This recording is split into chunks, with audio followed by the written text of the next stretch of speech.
Mga tol, pakain tayo ng ibon ngayon. Bibigyan ko sila ng, gulay. Ito yung mga leftover na gulay din sa bahay mga tol. Merong, ayun kung nakikita nyo, cauliflower, broccoli, lettuce. Kesa itapon ko. Papakain ko na lang sa mga ibon mga tol. Tamang tama, may mga ina kayong ibon ko ngayon. So, biyan sa kanila mga tol. Sarado mo natin ang pinto at baka aray ko nauntog pa ako. Baka may salising ibon. Alright mga tol. Puro ba nag-iibo rin ko ng aking kakatid. Naku, pilan yung isang kong ibon no. May kumagat dito sa isang lutino ko mga tol.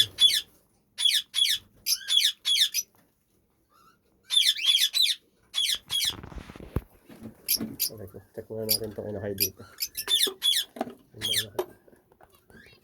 Ay mga tol, wala, hindi makita. Hindi makita. Ito po. Basta yan. Yung inakay dyan. Yung isang inakay dyan, hindi na inakay talaga yan. Nilipat ko lang kasi merong mga inakay na may magkahalo yung maliit sa malaki. Kaya pinagpalit-palit ko yung mga inakay. Isa na lang yung sirama ko mga tol. So yan yung mga ibon ko. Ito na naman tayo. Balik na naman tayo sa content ng ibon. Pero sa ngayon lang yung mga tol. Bibigyan ko muna sila ng broccoli. Ito. Bigyan lang natin ito ng konti lang. Ito Indian ringneck. Bigyan ko na ng ganyan. Panghimagas lang nila. Tapos ito. Yung lovebirds. Itong orange sandla. Tapos ito pares ng Indian ringneck dito. Bibigyan lang natin.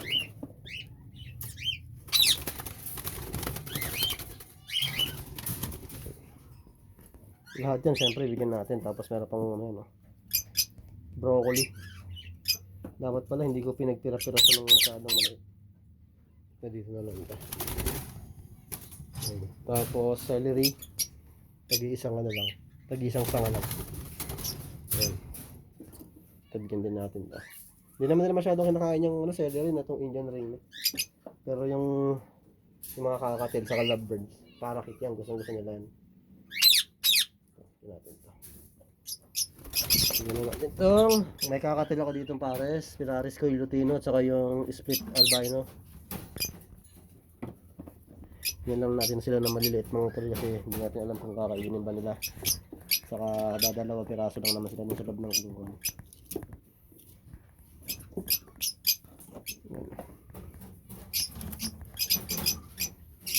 Ito. Uy, nalaglag na ako kamalas mo.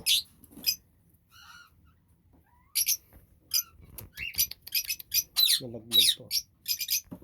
Nigasang ko na, nalaglag pa eh.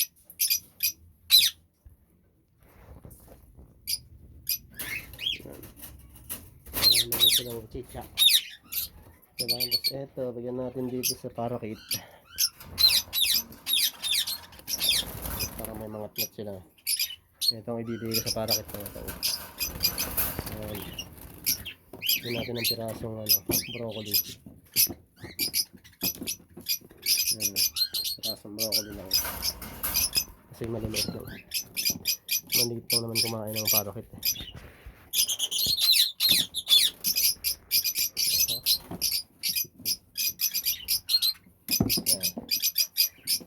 Broccoli. Tapos piraso ng celery para meron lang sila mga tnat. Natin dito. Ito may inakay rin dito pero inbreeding na yung mga doon kasi magkakapatid na mga yan may magkakapatid meron hindi. Kung sa merong may inakay yan natin ito din sa kanila. Yan. Ito lang itatabi dito sa mga kakapin. Sa dami nun, no? Medyo parang kulang-kulangin to. Ito, mga time to, mga tol. Nagsama-sama ko yung mga tol. Bigyan ko rin pang mga labid.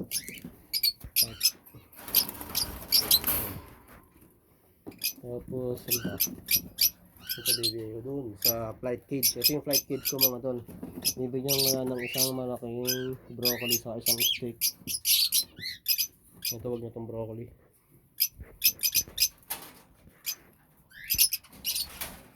Ayan. Ito. Dati tame yun, mga tol eh. Dating ayun yung mga unang ibon. Dating tame. Kaya lang ngayon, hindi na. Medyo na lang. Ito, bibigyan ko sa... Yung pa ba hindi na bibigyan? Ito. Itong paros ng lovebird dito. Bigyan ko ng cauliflower. May malaki pa lang ako dito ah. Dito na ito bibigyan. Mali ako mga ito. Mali. Ito ang ibibigay ko rito. Itong malaki. Kaya na to.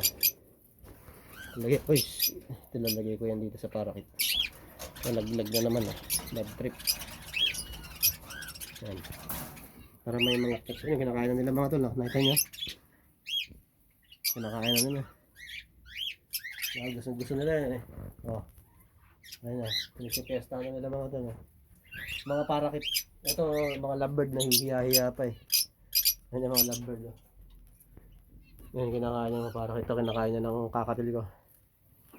Ito yung time mga tol. Yung una kong time. Sige, say hi. Ayan si Chico. May mga kino-content yan dati sa YouTube. Diba? Siyempre, itong pinches, di ko nabibigyan yan kasi hindi nila kayang kainin yan. Dahon yan. Maganda dyan, mga dahon-dahon. Siguro ito, bigay ko sa kanila to. Yung mga dahon-dahon na to para may matuka-tuka sila. So, hindi naman yung kaya kumain ng... Ano yung kailangan, ginigiling mo eh, para makain nila. Pero kung hindi mo gigilingin, wala. Hindi nila makakain kung hindi mo gigilingin. Ano pa? Sino pa? Meron pa ako eh. Dagdag ko na rin siguro ito dun sa ano.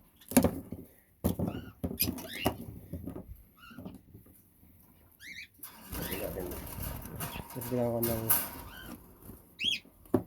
celery. Ito, bibigay ko ito dun sa ano. Ito yung mga bagong awat ko na inakay mga tol. So, suwerte ko to eh. Ito yung magulang niya, dito yung parent. May bagong inakay na naman yung parent. So, ang nilabas mga tol, 2.5 na blue, tapos isang lutino, isang albino mga tol. Hindi masyado makita, basta yun ang inakay niyan. Isang lutino, isang albino, kala ko mamamatay yung lutino eh. Kasi medyo nangihina. Kaya nilagyan ko ng ilaw eh. Suporta, taglamig pa rin kasi pero papunta na sa spring. Kaya goods na yan, makakasurvive na yan. Ito yung albino kakatil ko mga tol. Anyway, yun lang mga tol. Kita ko sa inyo. Papakainin ko naman sila ngayon. Pagkatapos silang bigyan ng veggies, bibigyan ko na sila ng seeds. So yun lang mga tol, ang ating video for today. Ngayong araw ng linggo dito sa California.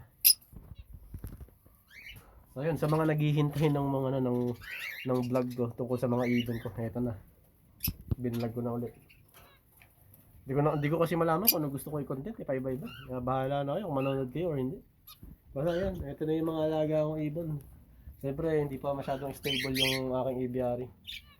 Ayan, kung nakikita nyo may mga wirings, may mga ilaw kasi supportan nila sa taglamig yan. Pero siyempre, aalisin ko na yan soon. Dahil tag-init naman, sobrang init. Ito naman pagaganahin natin, itong misting. Kita nyo yung mga wiring na yan, ayun yung mga mist. Tubig naman, papaulanin ko dito sa loob. So yun lang mga tol. Maraming salamat sa panonood. Till next time ha. At ingat, bye bye.